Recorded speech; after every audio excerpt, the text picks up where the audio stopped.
Hello, folks. Welcome back to Anatomy Weekly.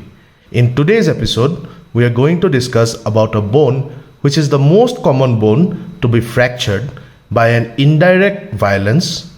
For example, fall on an outstretched hand. This bone is the clavicle. The clavicle, also known as the collarbone, is introduced as one of the bones of the shoulder girdle in men and in those mammals who use their upper limbs for prehension. Although the clavicle is classified as a long bone, it has certain peculiarities. They are: firstly, the clavicle is said to be a modified long bone, especially its medial two-third, because it transmits forces or weight from the upper limb to the axial skeleton. It possesses no medullary cavity, it ossifies mostly in membrane, and it is sometimes pierced by cutaneous nerve, which is the intermediate branch of the supraclavicular nerve. We'll talk about this a little bit later. The clavicle is the first bone to start ossification, which begins at around the 5th or 6th week of intrauterine life, and it is the last bone to complete ossification, usually after 21st year of life. The clavicle is horizontally placed and is subcutaneous as well as subplatysmal because it is covered by a sheet of the platysma muscle. Therefore, the skin can glide freely over the clavicle and fracture of the bone does not usually penetrate the skin to make the fracture compound. To understand what is a compound fracture, you can go back and watch our previous lesson on fractures. The clavicle presents two ends, the sternal and the acromial, and a shaft which is curved with convexity in front in the medial two-thirds and concavity in front in the lateral one-third. The sternal end is much enlarged and directed medially with a slight forward and downward tilt. It articulates with the clavicular notch of the manubrium sterni and the first costal cartilage to form the sternoclavicular joint. Its articular surface is convex in vertical direction and slightly concave from before backwards. It is covered with fibrocartilage and gives attachment at the periphery to the fibrous capsule, above to the interclavicular ligament, and above and behind to the articular disc, which divides the joint into two compartments. Close to the sternal end, the undersurface of the shaft presents a depression for the attachment of the costoclavicular ligament, by which the clavicle is connected to the first rib and its cartilage. If we look at the acromial end of the clavicle, we can see that the acromial end is flat and it bears an oval facet which is directed laterally and downwards. It articulates with a similar facet on the anterior part of the medial border of the acromion process of the scapula to form the acromioclavicular joint. When this acromion is dislocated, it is driven under the clavicle. Now, if we look at the shaft of the clavicle, the shaft is functionally divided into two parts. The first one is a flattened lateral one-third which suspends the scapula by the attachment of strong coracoclavicular ligament. The second part is the cylindrical or prismatic medial two-thirds which actually transmits the force from the upper limb and acts almost like a long bone.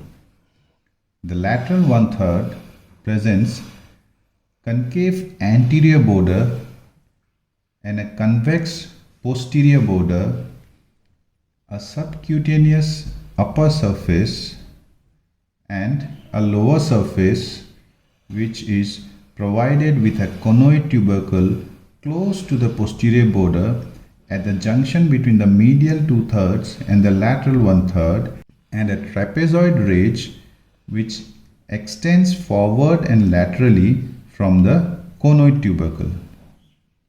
The conoid tubercle and the trapezoid ridge of the lower surface give attachment respectively to the conoid and the trapezoid part of coracoclavicular ligament. The anterior border and the adjoining upper surface gives origin to the anterior part of the deltoid muscle.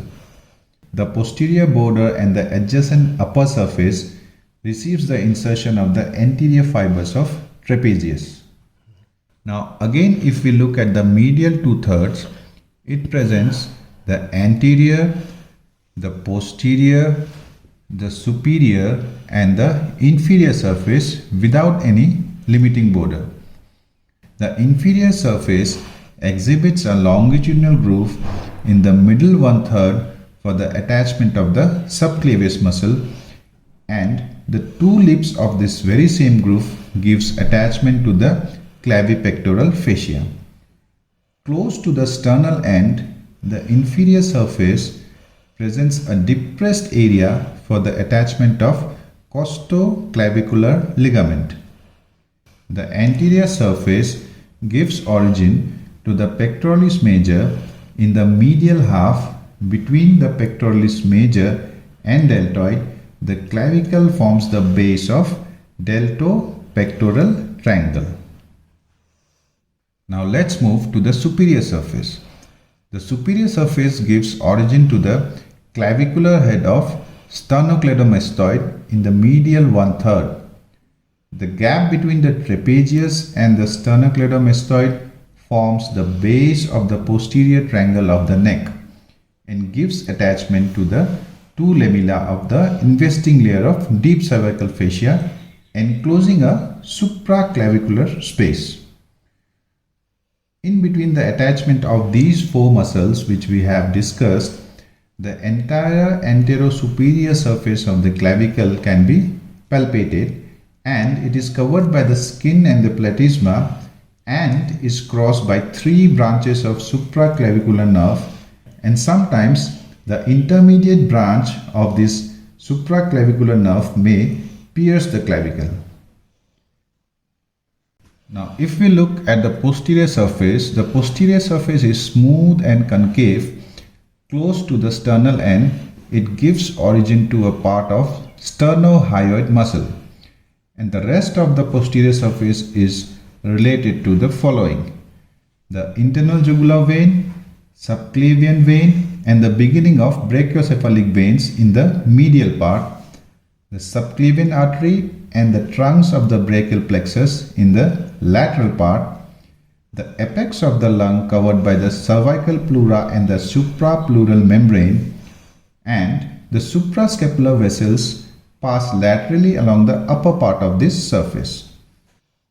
Now let us see the anatomical position and how to determine the sites.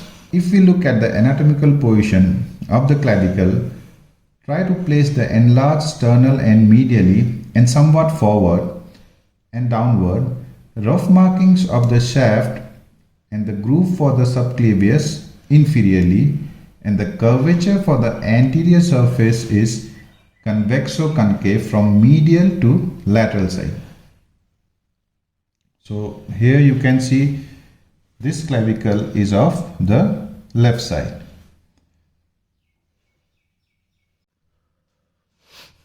Coming to the ossification of the bone, the shaft of the clavicle ossifies from two primary centers, a medial center and a lateral center. This ossification occurs by membranous ossification between the 5th and 6th weeks of intrauterine life. These centers subsequently fuse to form a single center. The clavicle is the first bone to start ossifying. A secondary center for the sternal end appears in cartilage at about 18 years. Its fusion with the shaft starts at about 21 years and is completed as late as 31 years. Therefore, the clavicle is also the last bone to complete ossification. The sternal end is the growing end of the bone, and the nutrient vessels are directed laterally. Sometimes a secondary ossification center may appear for the acromial end. If we look at the inferior surface of the bone, we can see a nutrient foramen which is directed towards the acromial end. This further establishes the fact that the sternal end is the growing end of the bone. To understand the relation between the direction of the nutrient artery and the growing end of the bone, you can refer to our previous video, Ossification of Bone. The clavicle possesses the following functions. Number 1, it acts as a strut to place the scapula laterally so that the upper limb can swing freely from the side of the trunk.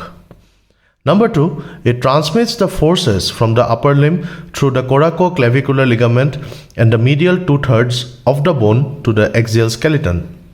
Number 3, the concave posterior surface of the medial 2/3 of the clavicle protects the neurovascular structures of the root of the neck. And lastly, it helps in various scapular movements and performs axial rotation around its long axis during the elevation of the arm above the head. That's all for today. Stay tuned to Anatomy Weekly. Keep watching, keep learning. We'll see you next time. Thank you.